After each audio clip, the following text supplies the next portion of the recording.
in other African cities, you will find that the blob in the middle is different. But I can bet no city in Africa or in Europe or elsewhere would you find that the entire diamond is completely full, which would represent the ideal situation. So where will the funds come from? Infrastructure is primarily a public good, and this has been discussed quite a bit this morning, which means that the primary responsibility of providing infrastructure falls on the public sector. That's not to say that the private sector couldn't be involved in providing infrastructure, but the primary responsibility is that of government. This could take the form of transfers from the central government to local authorities or to devolved units, as in Kenya. It could also be financed from municipal budget lines, and also land-based sources of finance, property taxes, for instance. Unfortunately, when you review the literature on Africa, you will find that the level of collection of property taxes is not very efficient. Land value capture, which some countries in South America are leading in this. This is on the basis that when the public sector invests in infrastructure and property values go up, then the landowners benefit from large unearned increments. And there is an economic case for taxing those. But you do need legislation that facilitates that. It's early days in terms of trying to get involved in terms of operationalizing land value capture, but it's a potential source for funding of infrastructure. International sources, social impact investors, and also community level funds would be other sources.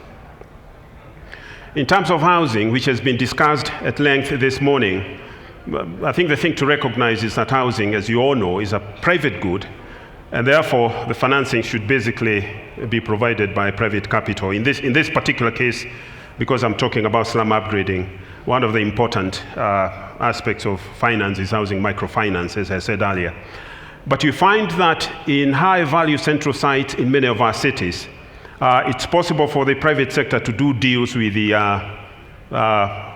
people who own land in slum areas, joint ventures, for instance. And this is a methodology that has been used in India, for instance, in Mumbai. I think Mumbai was one of the leading countries in terms of trying to leverage on the very high land values in slum areas. Morocco and Egypt, Morocco in particular, has done quite a bit of this, if you look at the literature on Morocco. Enterprise microfinance will also primarily come from the private sector. But there are challenges, and these need to be examined. Again, this is a point that was alluded to earlier. There are weak institutional mechanisms for mobilizing finance, particularly at the municipal level. So it's important to design appropriate financing mechanisms, dedicated infrastructure funds, for instance, to enable municipal governments to start investing in infrastructure. In the Kenyan context, infrastructure at the city level is primarily a responsibility of municipal governments, and going forward, it's likely that the national government will pull out of that. So it's important to design appropriate mechanisms at the municipal level for this.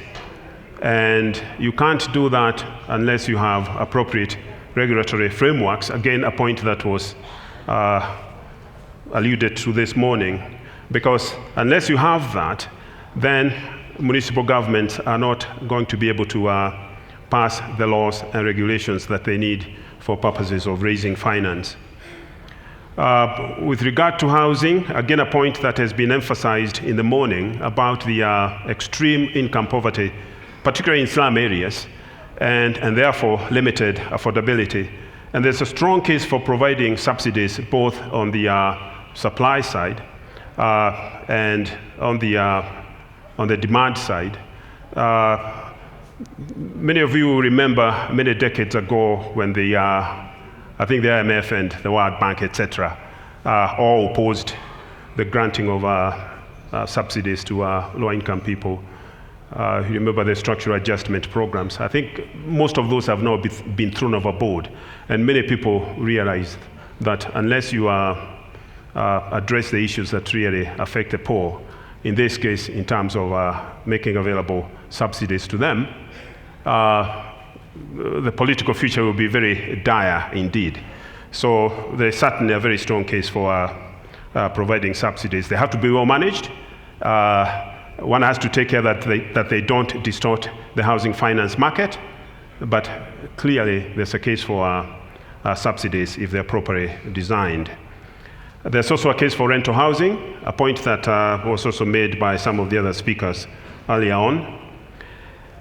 Now, but it would be important to make sure that one avoids profiteering, because in many housing markets in our cities, there are shortages, so that, for instance, if you improve infrastructure in slum areas, automatically rentals go up. There are ways of protecting the people, the residents, from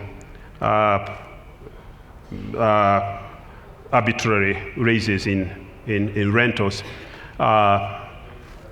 Residents could be assisted in terms of coming together in collectives, cooperatives, etc., so that they can lock in the benefits of the services that would have been improved. The other challenge is that the perceived lending risk by formal institutions to slum residents or even to municipal governments are seen to be very high, and therefore it's important to devise de-risking facilities and mechanisms for lowering the perceived or even actual risk in terms of guarantees, also in terms of regularizing land tenure in slum areas. Because if a low-income household doesn't have access to, doesn't have secure tenure, then they cannot go forward and borrow from formal financial institutions.